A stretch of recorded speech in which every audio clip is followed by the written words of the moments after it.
1950 in Germantown Hospital in Philadelphia. Germantown was the second capital of the United States, and it's a very old section of the country. Germantown Avenue, which is I think it's one of the oldest streets in the country, and a lot of the Underground Railroad used to be there. It's a lot of old, oh my gosh, I'm pulling a blank. William Penn, a lot of, I'm having a word retrieval problem. But anyway, it's an old section. A lot of the Revolution was fought there, and you walk through areas where there's old battlefields and very old buildings. My grandfather was a homeopath at Hahnemann Hospital, and my grandmother was an antique dealer with his wife on my father's side. And he came from a minister's family. And back then, I think the ministers, their children's education was all paid for. And so all of my grandparents were able to go to college, which was unusual for that time period. My mom's family on the other side, my grandmother was a Christian, very devout Christian Scientist, and her husband was a Mennonite, which was kind of interesting that they hooked up together. When I was born, I believe my grandfather, from what I was told, delivered me because the doctor didn't show up in time. And we lived very close together. We had an old house in Philadelphia. It was a 3-story house with, gosh, it had, I think, it had maybe 8 bedrooms in it, and it was a wonderful old house. I was the youngest of 4 children. I had 2 sisters and a brother that were 9, 7, and 6 years older than me. So I was the youngest. We all went to a very small private school called Stevens, and my mom worked there as a sewing teacher, which paid for us to go back then, which is pretty amazing. It was a very tiny school.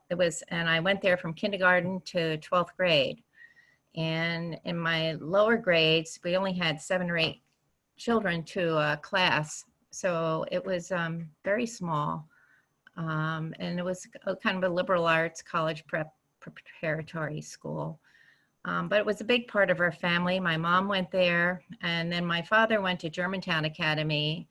My grandfather went to Germantown Academy, and my brother went to Germantown Academy. So it was all kind of cohesive. And my grandparents, probably one grandparent lived a block and a half away, and my other grandparent lived about 6 blocks away.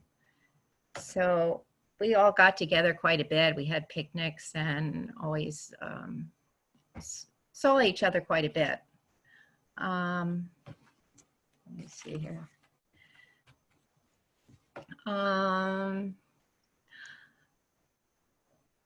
In the summers, my grandfather had a farm in the Pocono Mountains, which is the Blue Ridge Mountains of Pennsylvania. And it was about an 80 or 90 acre farm. And Lizzie, my cousin, also went. We spent our summers there. And it was really a lovely time. It had a big front porch on it. And the farmhouse was probably turn of the century or before that. And you could walk down through the fields, and there was an opening. You go through, and there was a lake. It was a man-made lake, but we swam there every afternoon, and we were pretty just occupied, just hanging out in the woods. And you know, next to the farmhouse was a stream with a willow tree, and it had little falls right there, and there was a bridge that went over it. And I think I spent most of my summer sitting in that stream catching frogs and just playing in the outdoors, which was really lovely. And it was a lot cooler in the mountains than it was back in the city in Philadelphia. The moms were all up there, and the fathers all worked in the city, and they came down on weekends. And I remember my dad coming down and soaping up and then diving into the water with a cigarette and coming up with an old droopy cigarette. We'd pedal around in those old inner tubes in the lake. So it was really a lovely childhood of being outside and you know, having lots of family around. And there was a big barn that most of the kids slept in. I was younger, so I slept in the farmhouse. But my job was to go out in the morning with a big bell and ring the bell, and all the kids would come running down the hill for breakfast. What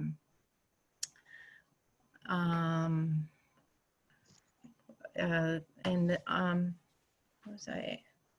My mom was also a painter, and or she painted sometimes, and she took us all out in the field and taught us to oil paint when I was really little. And I was going to put it out here, but I have a picture, her painting of the farm, which is right here. And that's pretty much what it looked like.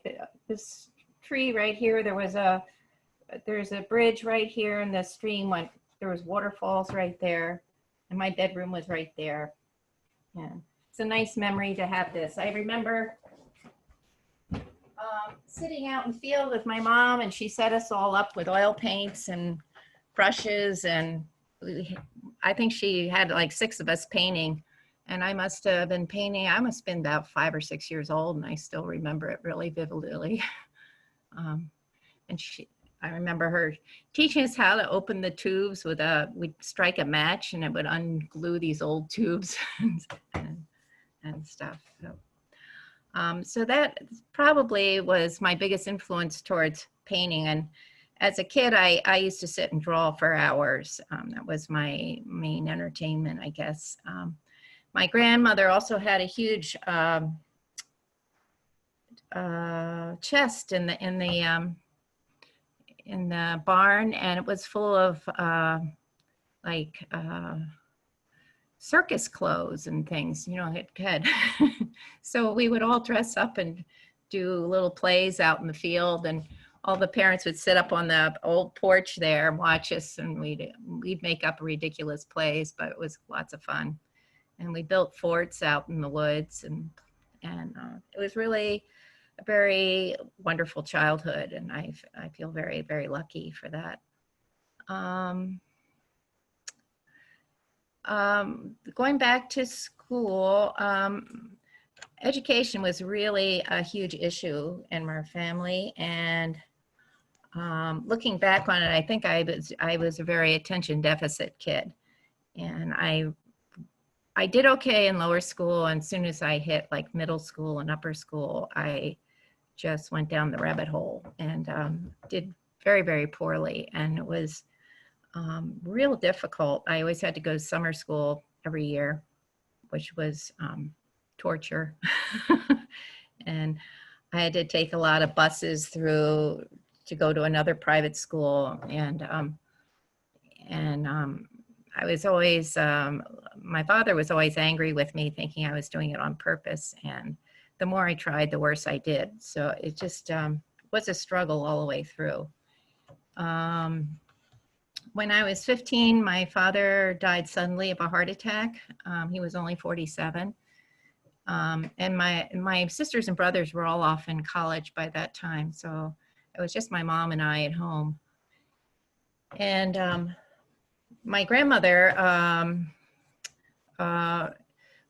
was a great traveler, and my grandfather used to take all the women to Europe and my grandmother was a survivor of the Titanic, and she crossed the Atlantic, I don't know how many times. She went almost every summer, it seemed, to Europe. And then after my father died, she was going to take me. She often took a grandchild, and she decided to take my mom along also, because my dad had just passed, and so she ended up having a heart attack and dying on the boat also. So that was kind of a shocking time. It was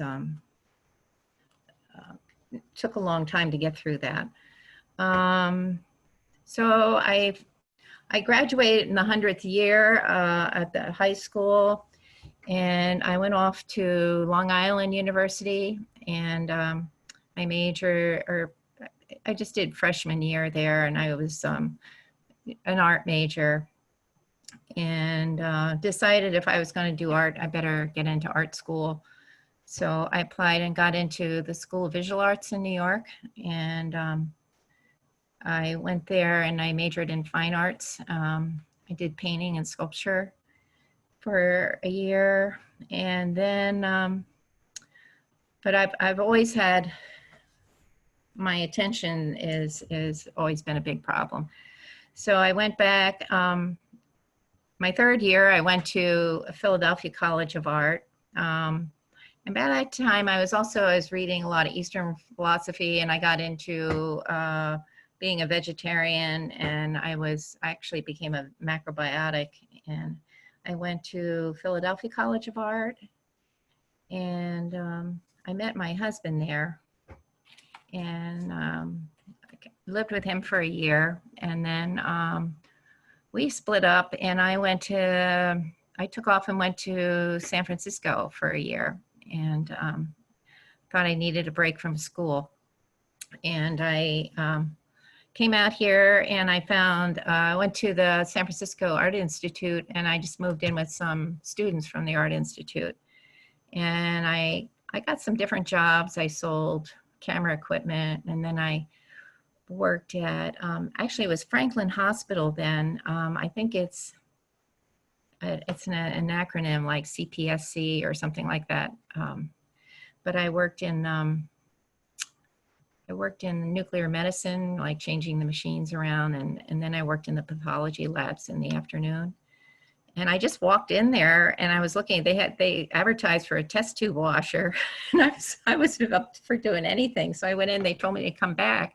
So I went back later, and they gave me a job, which actually was a pretty decent job. So I worked there for about a year and a half, and started hearing back from Ross, who I had lived with in Philadelphia, and he had wanted to come out here. So I was going back to visit my mom, which I did, and then I went up to visit him and ended up staying there. And he lived up in Rhode Island. So I was in Warren, Rhode Island, in a little fishing village town called Warren. And it was sort of a Portuguese fishing section of that state. It was on the water. But they had bought some land up in Maine, and we decided to kind of go back and do a back to the land thing. And we wanted to see if we could live on no money. So we went up there, and we collected windows and doors and things from the dumps. We would go dump scavenging all the time, and collected a lot of stuff, and kind of built some stuff in his backyard with his brothers also. And so we went up to Maine, and we were pretty far up there. We were in a place called Macquahawk, and it was on the Molunkus Stream and next to Wittipitlock. And we were not too far from the mountains where they're snow covered all the time. So we were pretty far up there. And we just pulled over in the side of the road, and it was 30 acres, but there was no other houses or anything for 18 miles. So we went in and cut down trees and little section and put together this little house. And we worked on it for about 3 years, where we went back and forth. We didn't stay the winters, not for the first 2 years, because we just didn't get enough done.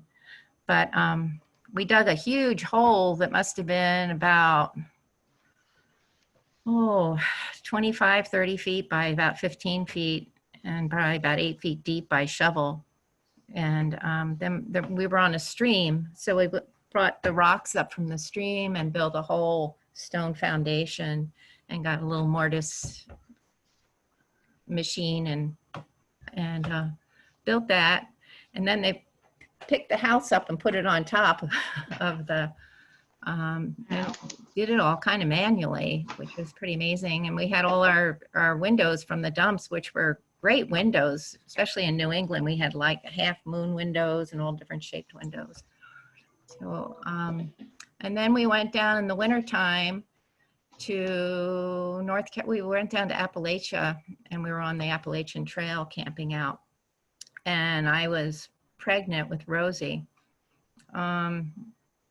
So it got too many hunting parties coming after us. So it was pretty scary. So we went back up north, and we had some people we knew that needed some help. So we stayed at their place and took care of their kids. And that was in Keene, New Hampshire. And then I had Rosie in Peterborough by a doctor who used to deliver in the Alaskan outback, which was kind of interesting because he had pictures of delivering Eskimos, and because we lived in very cold places and not much heat, and I was really concerned. So he showed me all these pictures of throwing babies back and forth in the nude and the igloos and things. So, so Rosie thrived really well. And then after that, we went back up to Maine, and we were living back in the woods. Our car broke down. We lived on about $200 for about 11-month period. And we went to an Indian like co-op in Rhode Island, in Providence, and we'd bought we spent probably about $120, but back then it went a long ways. We bought like 100 pounds of brown rice and 100 pounds of oats and 100 pounds of wheat berries. And we also had a friend that she lived in a old school bus, and she did music, and she would raise her kids in the school bus, and she had parked it up there, but she had a wood stove on the school bus. And so we baked all our bread and ground all our, we did everything by hand.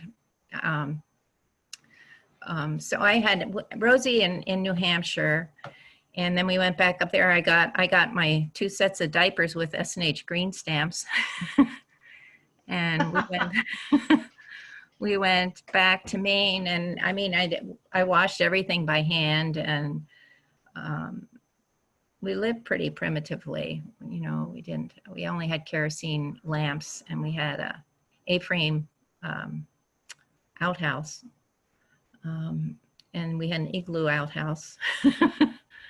And we had the school bus, which had the wood stove and everything for cooking.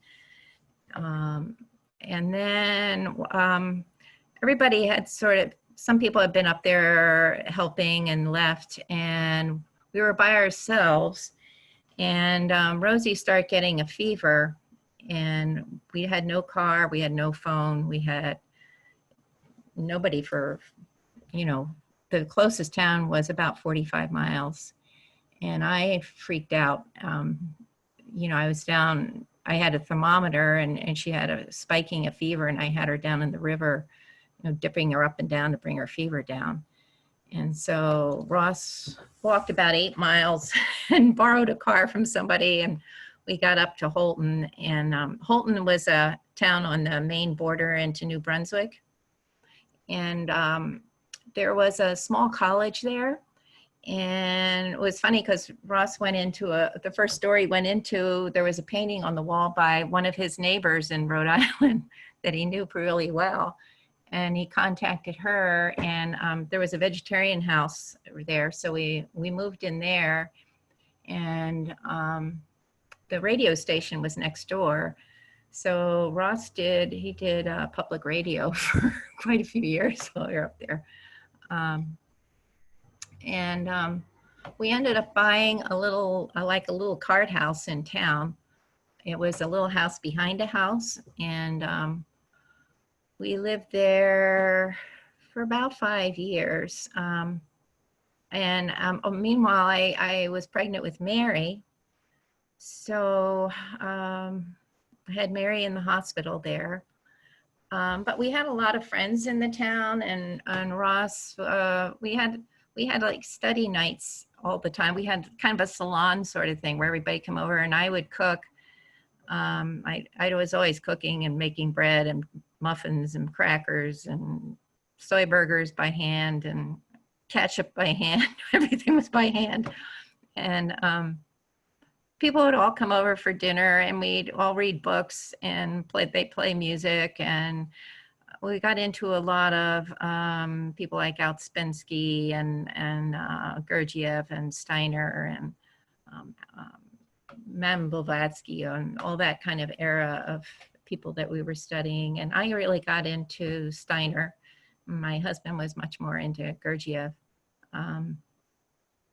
But I got really interested in that, and my husband, he was a very good artist, and he was also an astrologer. We always had people coming to the back door and knocking to try to get their chart read, but didn't want anybody to know about it, especially like businessmen and stuff. So we lived there for quite a few years, and we had a lot of friends, and it was actually a very nice time. We had a huge backyard, and I had a giant garden, and did really well. And we can and freeze, and Ross worked in the summertime in the woods, cutting for the state, cutting trees, and we survived. It was enough to get us through even the winter, so we survived pretty well. But then the college closed, and once the college closed, it was sort of like the whole town just about shut down. But before that, I got into, I was a story hour person at the library, and I worked for Maine Organic Farmers. We opened up a health food store with 3 other people. It's called Uncle Fred's, and I have a dog named Fred now, and that was named after a big St. Bernard named Fred. And then I worked a lot with Head Start. Nothing was paid. I couldn't find a paying job, but I volunteered a lot. And so I was chairperson of the policy council for Head Start, which worked out, was good. And worked a lot with organic farming. And I also did, I worked with the Maine Children's Theater, and I did a lot of scenery and stuff. So Joan, I just want to let you know that you're at about 25 minutes. So if you would like to sort of wrap this part up and talk again another time, you're welcome to do that. And sure. One more story. Okay. Yeah, I didn't get too far. So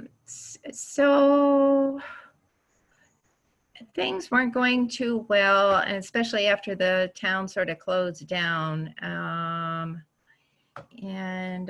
ended up leaving Ross and going to Massachusetts. And I went, there was a Waldorf school starting there in Hadley. And I went down and found we'd go to the food co-ops, and there was a really wonderful farm in Hadley, and it was kind of a co-op, and there was 8 adults who were wonderful. I mean, to be a single mom with 2 kids, it was ideal situation. We each had our own bedrooms. And my bedroom connected with the kids' bedroom, so it had a door that I could shut, and then they had, I was right there. And we had probably about 2 acres, maybe 2-3 acres. And we had lots of gardens. Everybody was vegetarian, but it all worked. It was lovely. We had a big wheel, and with the 8 adults or 7, somebody would cook every night and somebody else would do the dishes. So you only were responsible once a week for for cooking, and so we'd all eat together. And people would take my kids to the fair, and one person was doing children's films.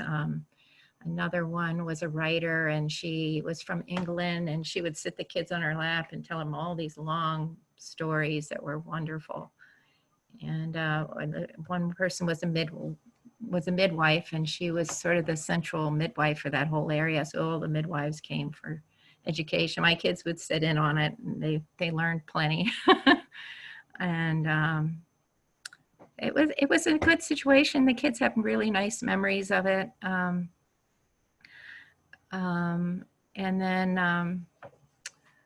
then Ross came down after I'd been there about a year and a half, and we tried to make a go of it again. And I'll probably sort of wrap it up there. But it was, that was a really nice experience with really wonderful people. And it was a lot warmer than Maine. It was so cold up there all the time. And I guess I'll sort of wrap up there since we're running out of time. But I was thinking